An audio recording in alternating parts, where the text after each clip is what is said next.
Assalamualaikum warahmatullahi wabarakatuh. Jumpa lagi dengan saya Tama dalam Ada Apa Gerangan. Bagaimana kabar kalian? Semoga selalu diberikan kesehatan dan juga rezeki yang cukup. Kali ini dalam segmen Cerita Nina Bobo, di mana saya akan membacakan cerita untuk menemani waktu sebelum tidur kalian. Malam ini kita lanjutkan cerita yang dikirimkan oleh Bang Ari Hidayat di Karawang, yang berkisah tentang dua temannya yang bernama Aji dan Ajeng ketika SMA yang harus menghadapi gangguan gaib yang menimpa teman mereka. Seperti apa kelanjutan ceritanya? Langsung saja, letakkan gadget kalian, pejamkan mata. Ceritanya mulai dari sini.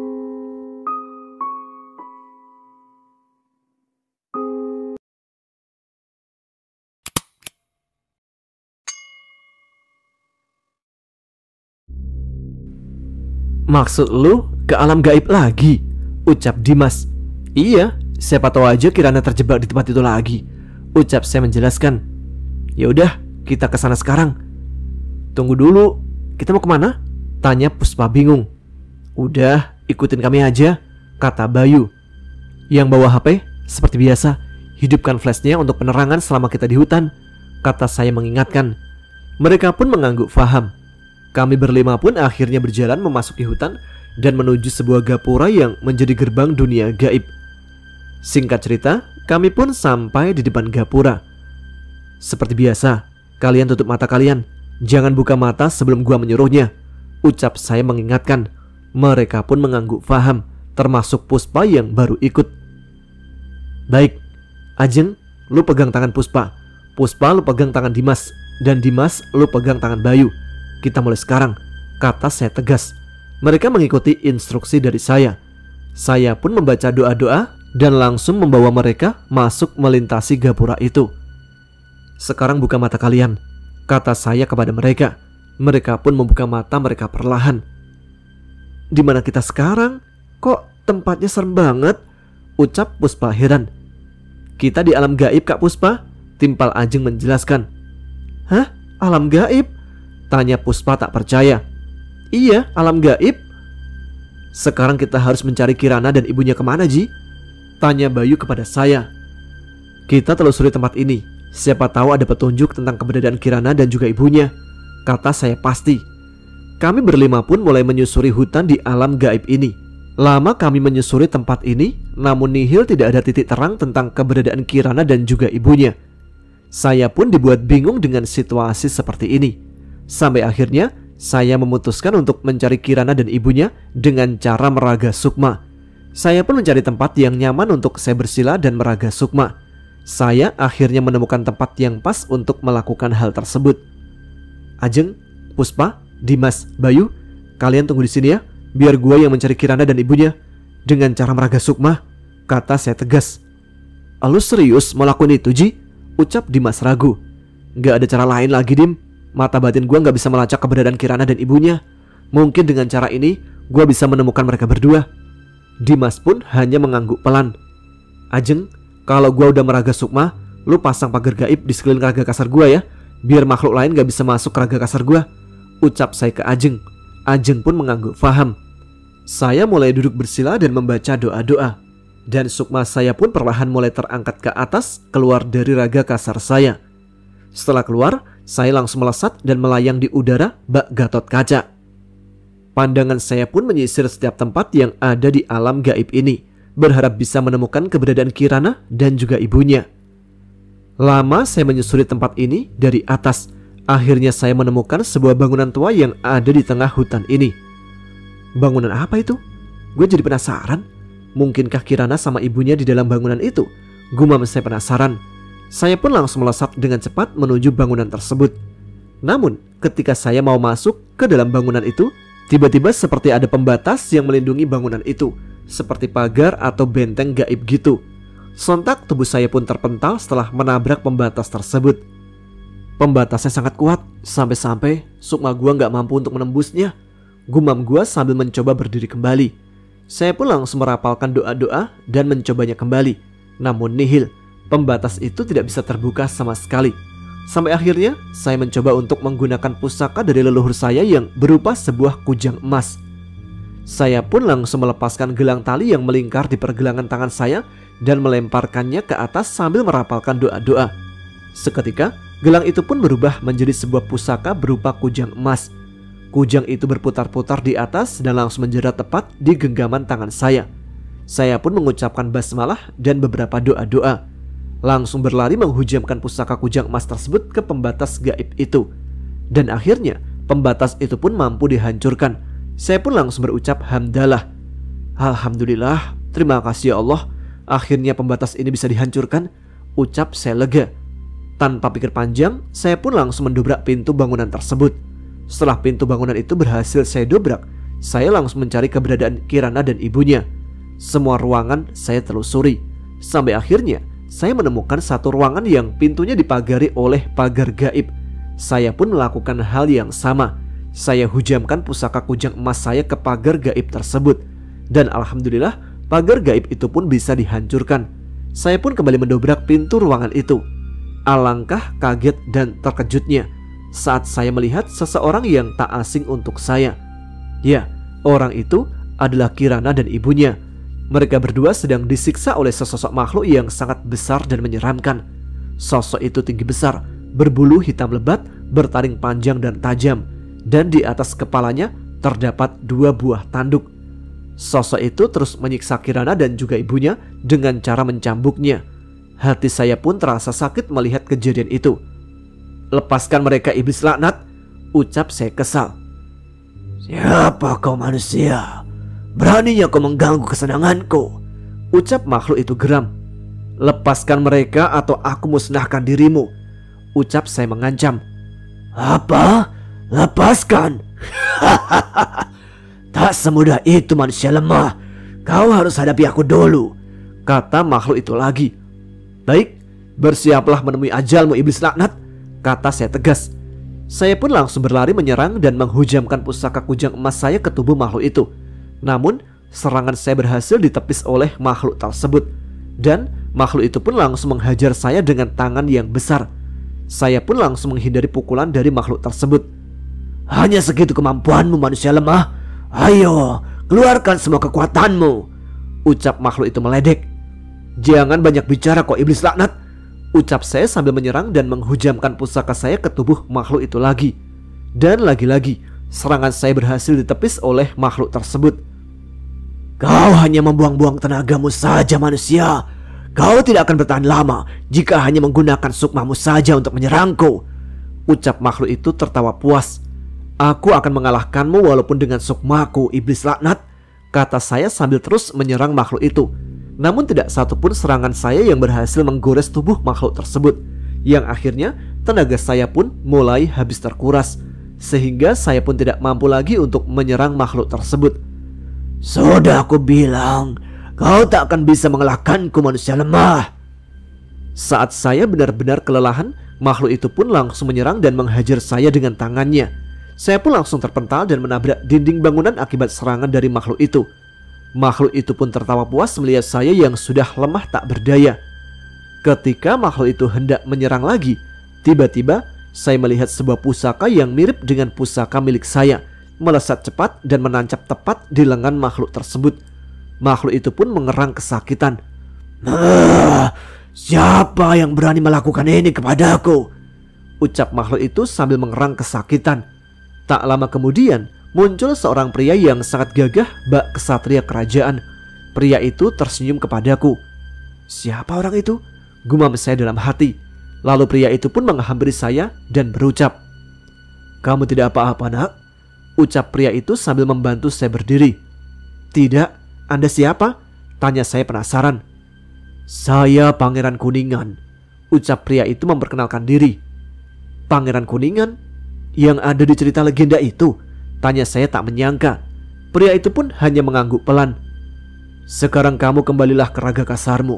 Teman-temanmu dalam bahaya. Makhluk ini biar menjadi urusan saya. Pergilah, selamatkan teman-temanmu," ucap pria itu sambil tersenyum. "Bahaya? Terus gimana dengan Kirana dan ibunya?" tanya saya pada pria itu. "Kamu gak perlu khawatir. Saya akan menyelamatkan dan membawa mereka berdua. Sekarang pergilah sebelum terlambat, kata pria itu tegas. Saya pun mengangguk dan langsung melesat menuju tempat di mana Sukma saya dan teman-teman saya berada. Sesampainya saya di tempat raga kasar saya dan teman-teman saya berada, saya seketika terkejut ketika melihat Dimas dan Bayu sudah terkapar di tanah dengan tubuh penuh luka dan darah. Namun Ajeng masih kokoh berdiri sambil menggenggam pusaka kujang emas miliknya. Ajeng, Dimas, Bayu, ada apa ini? Tanya saya dalam hati. Saya pun segera masuk ke dalam raga kasar saya dan membuka mata saya perlahan. Saya langsung berdiri dan menghampiri Ajeng. Ajeng pun langsung memeluk tubuh saya sambil berucap, "Syukurlah Bang Aji kembali," kata Ajeng lega. "Ada apa ini Ajeng? Apa yang sebenarnya terjadi? Dan kemana Puspa?" tanya saya heran. Ajeng pun langsung menunjuk ke depan sambil berucap, "Itu Bang, itu Puspa," ucap Ajeng. Saya mengalihkan pandangan ke depan dan saya pun tersontak kaget. Astagfirullah, makhluk apa itu? Bukankah itu kuntilanak? Jadi kuntilanak itu Puspa? Ucap saya terkejut. "Iya Bang, makhluk itu adalah Puspa. Dia menjelma menjadi sosok kuntilanak yang sangat kuat dan menyerang kami bertiga," kata Ajeng menjelaskan. Astagfirullah, jadi ini semua perbuatan Puspa? Tanya saya tak percaya.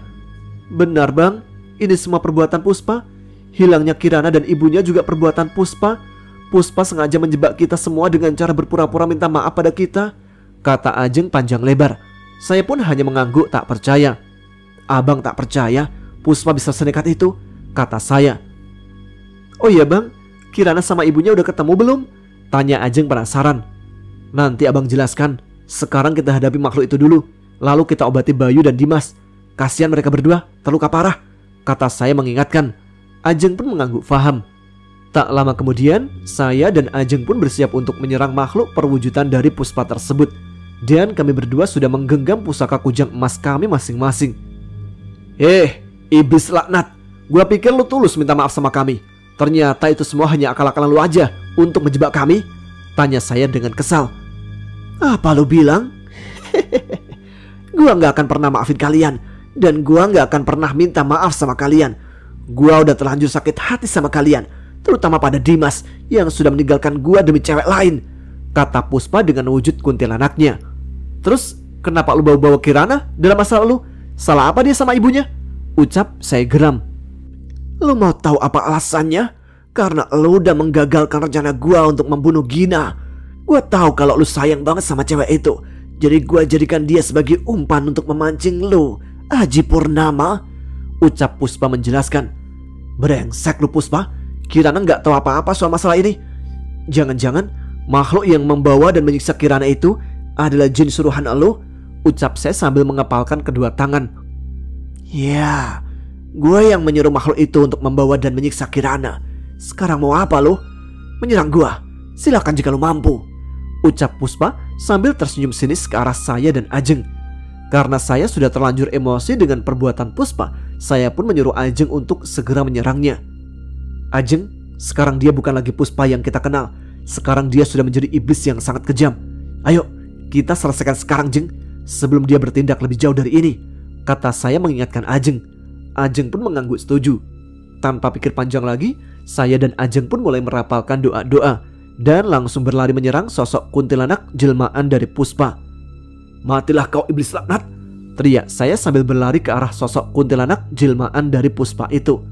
"Rupanya kalian sudah siap untuk mati," kata Puspa sambil tertawa meledek. Dan pertarungan sengit pun terjadi antara saya, Ajeng dan Puspa yang sudah berubah wujud menjadi kuntilanak. Saya dan Ajeng terus menghujamkan pusaka kami berdua ke tubuh Puspa. Namun serangan kami berdua mampu ditepis dan dihindari oleh Puspa. "Bertobatlah Puspa dan hentikan semua ini," kata saya sambil terus menyerangnya. "Lu bilang hentikan? Gua sudah bukan lagi Puspa yang kalian kenal. Gua sudah menjual jiwa gua untuk mendapatkan kekuatan dari penguasa hutan ini. Dan gua lakukan semua itu demi untuk membalas dendam ke kalian semua. Dan sekarang gua sudah mendapatkan kekuatan yang gua inginkan untuk membunuh kalian," ucap Puspa dengan suara yang sudah jauh lebih berbeda. Tak lama kemudian Puspa pun mulai mengeluarkan kekuatannya. Saat serangan saya dan Ajeng akan mengenai tubuh Puspa, tiba-tiba Kami berdua pun terpental dan menabrak pohon. Darah segar pun keluar dari mulut saya dan Ajeng. "Cuma segitu kekuatan kalian?" ucap Puspa sambil tersenyum sinis kepada saya dan Ajeng. Saya dan Ajeng pun mencoba berdiri kembali sambil menahan dada kami yang sesak akibat menabrak pohon tadi.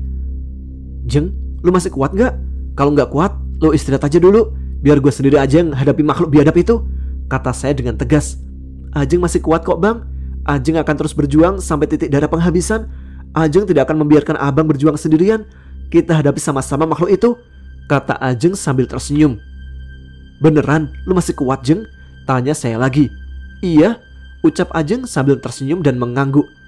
"Rupanya kalian masih belum menyerah ya," ucap Puspa sambil tersenyum meledek. "Bang, ayo kita gunakan ajian pamungkas," kata Ajeng menyarankan. "Ayo Jeng, kita akhiri pertarungan ini," kata saya sambil tersenyum. Saya dan Ajeng pun langsung duduk bersila dan merapalkan doa-doa sambil menempelkan pusaka kami ke kening kami. Saat saya dan Ajeng sedang merapalkan doa-doa, tiba-tiba pusaka yang kami tempelkan di kening kami pun bergetar hebat. Dan perlahan-lahan tubuh kami pun yang mulanya terasa remuk kini berangsur-angsur sembuh. Setelah selesai merapalkan doa-doa, kami berdua pun kembali berdiri dan mengambil ancang-ancang untuk menyerang sosok kuntilanak jelmaan dari Puspa itu lagi. "Jeng," kata saya memberinya kode untuk menyerang. Ajeng pun mengangguk faham. Tanpa pikir panjang, kami berdua pun langsung berlari dengan sekuat tenaga kami dan menyerang sosok kuntilanak jelmaan dari Puspa itu. Namun, Puspa hanya tersenyum sinis kepada saya dan Ajeng. Saat saya dan Ajeng hendak menghujamkan pusaka kami berdua ke tubuh sosok kuntilanak itu, tiba-tiba sebuah cakaran mendarat tepat di tubuh saya dan Ajeng dan langsung merobek baju kami berdua. Untungnya kami berdua sudah memagari tubuh kami dengan doa-doa pemagaran yang sudah diajarkan oleh kakek kami, sehingga cakaran itu tidak menembus kulit kami. "Sialan," gumam saya dalam hati. "Bang, abang gak kenapa-napa kan?" ucap Ajeng cemas. "Alhamdulillah enggak. Lu sendiri gimana?" tanya saya juga khawatir. "Alhamdulillah, Ajeng juga kenapa-napa," timpal Ajeng sambil tersenyum. "Ayo Aji, keluarkan semua kekuatan lu," ucap Puspa. "Jeng, gua akan mengalihkan pandangan dia. Ketika dia lengah, lu serang dia dari belakang," kata saya menyarankan. Ajeng pun mengangguk faham. Saya pun segera berlari dan menyerang kuntilanak itu dari sisi yang lain. Ketika kuntilanak jelmaan dari Puspa itu sedang sibuk menghadapi saya, Ajeng memulai serangannya. Tak lama kemudian, Ajeng pun berhasil menancapkan pusakanya tepat di punggung kuntilanak jelmaan dari Puspa. "Sialan, kalian berdua menjebakku," ucap Puspa kesal. Dan saat kuntilanak itu mengalihkan pandangan ke arah Ajeng, saya pun melakukan hal yang sama dengan Ajeng. Kuntilanak itu pun mengerang kesakitan. Tak lama kemudian, kuntilanak jelmaan dari Puspa itu pun ambur ke tanah. "Gua gak akan memaafkan kalian berdua. Dan kelak, kalian berdua akan merasakan apa yang gua rasakan. Kehilangan orang yang paling dicintai," kata Puspa sambil mengerang kesakitan. Tak berselang lama, kuntilanak jelmaan dari Puspa pun tewas lalu menghilang menjadi kepulan asap hitam. Saya dan Ajeng pun sontak berucap syukur. "Alhamdulillah," ucap kami berdua bersamaan. Lalu kami pun mengambil pusaka kami yang sudah berubah wujud menjadi sebuah gelang tali lagi. "Akhirnya selesai juga Jeng," kata saya merasa lega. "Iya bang, akhirnya kita berdua berhasil mengalahkan Puspa," kata Ajeng sambil tersenyum. "Ayo Jeng, sekarang kita harus sembuhkan Dimas dan Bayu." "Iya bang." Kami berdua pun langsung menghampiri tubuh Dimas dan Bayu yang terkapar dan tidak sadarkan diri di tanah. "Luka mereka lumayan parah Jeng, gimana cara ngobatinnya?" "Iya bang, mana Ajeng lupa bawa kotak obat-obatan lagi," kata Ajeng dengan wajah cemas. Ketika saya dan Ajeng sedang kebingungan, tiba-tiba datang seorang pria yang tak asing untuk saya. "Assalamualaikum Ger, ada yang bisa saya bantu?" kata pria itu sambil tersenyum. "Waalaikumsalam, maaf, jenengan bukannya yang tadi nolongin saya sewaktu di bangunan itu?" tanya saya menyelidik. "Benar Ger, saya yang tadi menolong kamu dan teman kamu Ger." "Oh iya, itu teman kalian kenapa?" tanya pria itu sambil tersenyum. Ini tadi kami habis bertempur dengan makhluk halus dan teman kami menjadi korbannya." "Rupanya teman kalian terluka parah. Kalau boleh, saya akan coba untuk mengobati teman-teman kalian," kata pria itu lagi sambil tersenyum. "Iya boleh, silakan," ucap saya mempersilahkan. Abang kenal dengan orang itu? Tanya Ajeng tiba-tiba. Iya, dia yang udah nolong gua saat sedang bertarung dengan makhluk suruhannya Puspa, kata saya menjelaskan. Pria itu pun langsung mendekati tubuh Bayu dan Dimas, lalu duduk bersila dan memejamkan mata. Tak lama kemudian, tangan pria itu mengusap luka yang ada di tubuh Bayu dan Dimas. Alangkah terkejutnya saya ketika melihat luka yang ada di tubuh Bayu dan Dimas menghilang tak berbekas dengan sekali usapan. Subhanallah, hebat banget, kata saya kagum. Alhamdulillah, sekarang teman kalian sudah sembuh, tinggal menunggu mereka sadar saja, kata pria itu sambil kembali berdiri dan tersenyum. Alhamdulillah, terima kasih sudah menolong kami, ucap Ajeng dengan sopan. Sekarang saya mau pamit pergi dulu.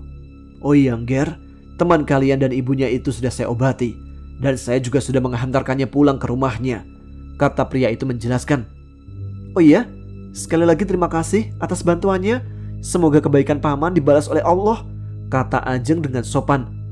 Saya juga sangat berterima kasih sekali karena sudah ditolongin, kata saya sambil tersenyum ramah. Ya, amin. Sekarang saya pamit dulu. Assalamualaikum, ucap pria itu sambil tersenyum dan berlalu pergi meninggalkan kami berdua. Waalaikumsalam, ucap saya dan Ajeng bersamaan. Tak lama setelah pria itu pergi, Bayu dan Dimas pun akhirnya tersadar. Alhamdulillah, akhirnya kalian sadar juga, ucap saya lega. Aji, lu udah kembali? Gimana Kirana sama ibunya? Udah ketemu belum? Tanya Dimas sambil berusaha bangun dan duduk. Kirana sama ibunya udah ketemu. Sekarang mereka udah dibawa pulang ke rumah mereka lagi, kata saya menjelaskan. Jeng, mana kuntilanak itu? Maksudnya Puspa? Kata Bayu terbata-bata. Puspa udah kalah Bang Bayu, ucap Ajeng menimpali. Tubuh saya? Kata Bayu sambil melihat tubuhnya yang tadi terluka. Tubuh kalian berdua sudah diobati sama orang baik, dan orang baik itu juga yang menyelamatkan gua, Kirana sama ibunya. Orang baik itu juga yang mengantarkan Kirana sama ibunya pulang. Orang baik? Siapa namanya Ji? Tanya Dimas penasaran. Saya juga gak tahu Dim, kata saya berbohong. Tapi kalian gak kenapa-napa kan? Tanya Dimas lagi. Alhamdulillah tidak Dim. Sumpah Ji, gua gak nyangka ternyata Puspa bisa sejahat itu. Gua pikir dia udah menyesali perbuatannya, ucap Dimas tak menyangka. Iya, gua juga gak nyangka dengan Puspa. Dia tega-teganya melakukan hal yang sangat dibenci oleh Allah, bersekutu dengan setan demi membalaskan sebuah dendam, timpal Bayu. Ya sudahlah, yang penting kita sekarang selamat, kata Ajeng. Terus gimana cara jelasinnya Ji? Kalau ibunya Puspa menanyakan Puspa, kata Dimas bingung. Kalian jangan khawatir, biar gue sama Ajeng yang menjelaskan semuanya ke ibunya Puspa. Ibunya Puspa juga nanti akan mengerti, kata saya menenangkan. Bayu dan Dimas pun hanya mengangguk pasrah. Lebih baik sekarang kita keluar dulu dari tempat ini dan kita ke rumahnya Kirana dulu untuk memastikan kondisi mereka, kata saya mengingatkan. Bayu dan Dimas pun mengangguk setuju. Kalian masih kuat berjalan kan? Insya Allah kita masih kuat Ji. Ya sudah, sekarang kita keluar dari tempat ini, kata saya sambil membantu Bayu dan Dimas berdiri. Ajeng, HP lu masih hidup kan? Masih bang. Lu nyalain flashnya untuk menerangi jalan kita. Ajeng pun mengangguk mengerti. Kami akhirnya berjalan meninggalkan tempat itu dan menuju gapura tempat kami masuk tadi. Singkat cerita, sampailah kami di depan gapura itu. Oke, seperti biasa ya. Mereka pun mengangguk faham dan langsung melakukan apa yang pernah mereka lakukan sebelumnya. Saya dan Ajeng pun langsung membawa Dimas dan Bayu melintasi gapura gerbang gaib itu. Setelah keluar dari gapura itu, kami membuka mata kami perlahan. Alhamdulillah, akhirnya kita keluar juga dari tempat mengerikan itu, ucap Bayu lega. Dimas, Bayu, kalian masih kuat? Kata saya memastikan. Bayu dan Dimas pun mengangguk pasti. Ajeng, lu gimana? Masih kuat? Kata saya kepada Ajeng. Masih bang, ucap Ajeng sambil tersenyum. Kami pun melanjutkan perjalanan kami menuju rumah Kirana. Sesampainya di depan rumah Kirana, kami langsung mengetuk pintu rumah Kirana. Assalamualaikum. Tak lama kemudian terdengar suara langkah dari dalam rumah Kirana. Ketika pintu terbuka, ternyata itu Kirana. Waalaikumsalam, ucap Kirana dengan tatapan sendu. Kirana pun tiba-tiba berlari dan memeluk saya sambil menangis. Bang Aji gak kenapa-napa kan? Tanya Kirana sambil menangis. Saya pun langsung membalas pelukannya dan membelai rambut panjangnya yang sepinggang. "Alhamdulillah, aku baik-baik aja Kirana," kata saya sambil membelai rambutnya. "Kamu dan ibu gimana?"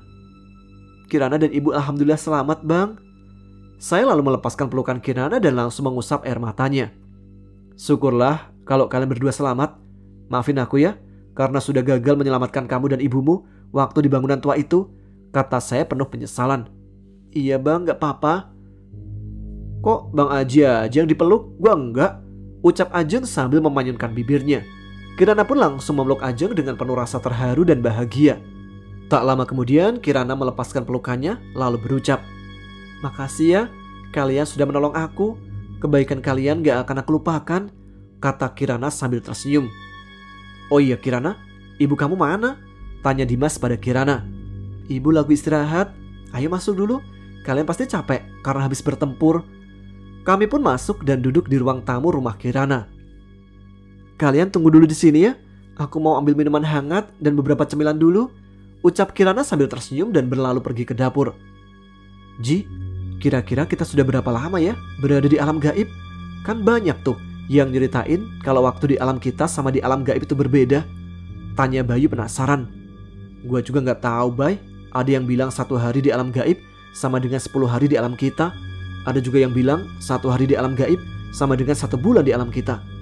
Kadang ada juga yang bilang waktunya cuma beda beberapa jam saja," kata saya menjelaskan. Ketika saya, Bayu dan Dimas sedang asik mengobrol, Kirana keluar dari dapur sambil membawa beberapa gelas air teh hangat dan makanan ringan. "Silahkan, kalian pasti haus dan lapar karena habis bertempur tadi," kata Kirana sambil tersenyum. "Oh iya, makasih," ucap Ajeng. Kirana langsung duduk dan ikut mengobrol dengan kami berempat. "Yang harusnya terima kasih itu aku karena sudah menolongku," ucap Kirana sambil tersenyum. "Itu sudah menjadi kewajiban kita sebagai manusia untuk saling tolong-menolong, benar kan?" "Betul, tapi kita harus berterima kasih juga pada orang yang sudah menolong kita semua di tempat itu," kata saya menjelaskan. "Iya, lu bener Ji. Kalau nggak ada orang itu, mungkin gue sama Bayu tak akan selamat," kata Bayu dengan serius. "Iya, Kirana sama ibu juga diobati dan diantarkan ke rumah oleh orang itu. Tapi saat ditanya namanya siapa, dia malah tersenyum," ucap Kirana sambil membuang nafas kasar. "Oh iya Kirana, coba ceritain sama kami ketika lo dibawa oleh makhluk itu," tanya Ajeng. Kirana pun mengambil nafas panjang dan membuangnya perlahan-lahan. Kirana langsung bercerita awal mula kejadian ketika dia dan ibunya dibawa oleh makhluk suruhan Puspa itu. "Jadi gini, sore itu saya sama ibu lagi memanen hasil kebun kami. Tapi tiba-tiba makhluk itu datang dan membawa ibu. Saya panik dan berteriak minta tolong, tapi tidak ada satupun orang yang mendengar teriakan saya. Hingga akhirnya saya menelpon Ajeng berharap Ajeng bisa membantu. Namun tiba-tiba HP saya mati. Saya pun semakin panik.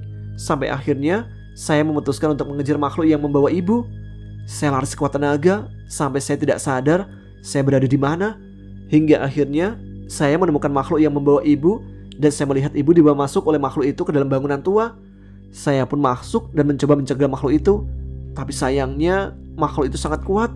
Sampai akhirnya saya ditangkap dan diikat sama ibu. Setiap kali saya meronta dan berteriak, makhluk itu malah mencambuk saya dan ibu," ucap Kirana menjelaskan. "Maafin aku ya Kirana, gara-gara aku kamu jadi terlibat," kata saya menyesal. "Maksud Bang Aji?" ucap Kirana penasaran. "Dim, lo jelasin sama Kirana apa yang sebenarnya terjadi," kata saya meminta Dimas untuk menceritakan. Dimas pun menceritakan kepada Kirana apa yang sebenarnya terjadi kepada Gina, pacarnya, dan juga Puspa, mantan pacarnya. Setelah mengobrol dan beristirahat, saya, Ajeng, Bayu, dan Dimas pun pamit untuk pulang. "Kirana, kami pulang dulu ya. Terima kasih atas suguhannya dan sampaikan permintaan maaf kami kepada ibu kamu ya," kata saya sambil tersenyum. "Iya Bang Aji, Kirana juga mau berterima kasih sama Bang Aji dan teman-teman yang lain karena sudah mau nolongin Kirana sama ibu Kirana. Kirana juga nitip salam buat ibu sama ayah Bang Aji, juga Ajeng," kata Kirana sambil membalas senyuman saya. Kami pun menaiki sepeda motor kami dan langsung melajukannya. "Kirana, kami pamit. Assalamualaikum." "Waalaikumsalam, hati-hati," ucap Kirana sambil tersenyum manis dan melambaikan tangannya.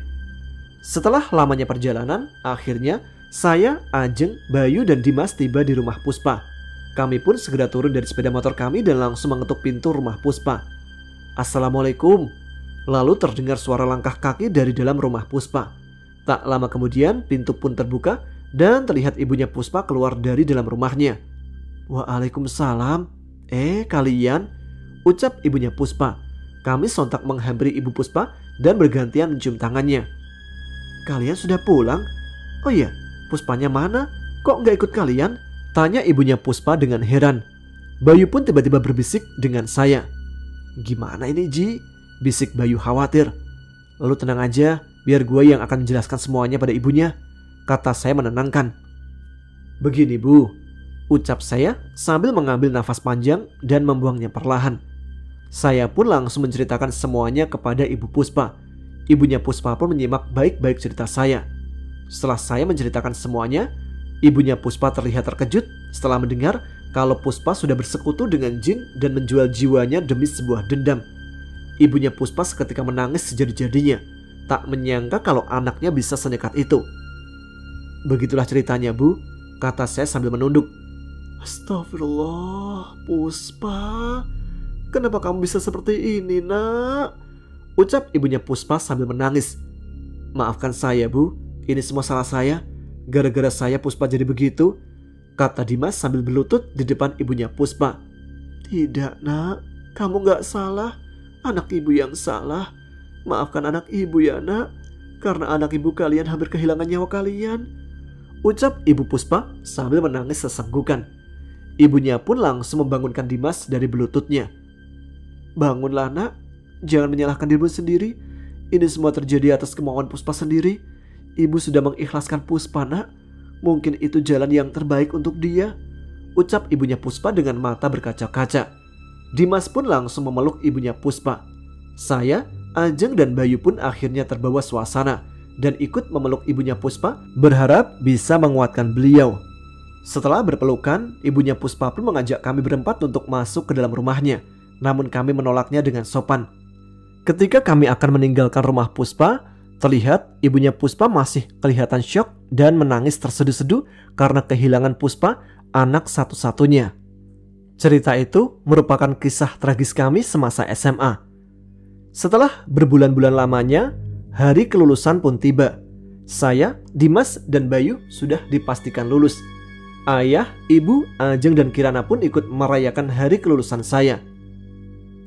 Sekarang abang kan sudah lulus. Nah, ibu mau tanya, abang mau melanjutkan kuliah kemana? Tanya ibu sambil merangkul pundak saya. Aji gak mau kuliah Bu, Aji mau langsung kerja aja, kata saya sambil tersenyum. Loh, emangnya kenapa bang? Aji ingin belajar hidup mandiri. Ayah, ibu, Aji pengen punya rumah sendiri, motor sendiri, dan membeli apapun dengan uang Aji sendiri. Aji gak mau menyusahkan ayah sama ibu terus. Udah saatnya Aji jadi dewasa. Dan Aji juga ingin menikah dengan wanita pilihan Aji sendiri, ucap saya menjelaskan. Ya sudah, kalau itu mau kamu bang, ibu sama ayah gak bisa melarangnya. Emangnya abang yakin dengan keputusan abang? Tanya ibu sambil tersenyum. Insya Allah yakin Bu. Aji juga ingin membahagiakan ibu, ayah, Ajeng, dan juga gadis yang sangat spesial hidup Aji Bu, kata saya sambil memandangi wajah cantik Kirana. Singkat cerita, 3 tahun kemudian saya dan Kirana pun sudah resmi menikah dan dikaruniai satu orang anak yang sangat cantik yang kami beri nama Arumi Aprilia Purnama. Sedangkan Ajeng, dia lebih memilih melanjutkan ke jenjang pendidikan yang lebih tinggi, yaitu kuliah tentunya. Ajeng kuliah di Universitas jurusan Kedokteran. Baiklah, itu dia kisah Ajeng dan Aji, saudara kembar yang sama-sama memiliki kemampuan berinteraksi secara mistis untuk menolong temannya. Ini kalau boleh saya tebak nih ya, kan Aji nggak mau kuliah nih, sedangkan Ajeng kuliah kedokteran. Jangan-jangan Aji minta mentahannya aja nih buat nikah. Bisa aja nih si Aji. Baiklah, terima kasih kepada teman-teman sekalian yang telah menyimak. Semoga bisa tidur lebih nyenyak. Yang masih melek, tuliskan komen, tunjukkan eksistensi kalian. Saya Tama pamit, selamat malam, selamat beristirahat. Wassalamualaikum warahmatullahi wabarakatuh.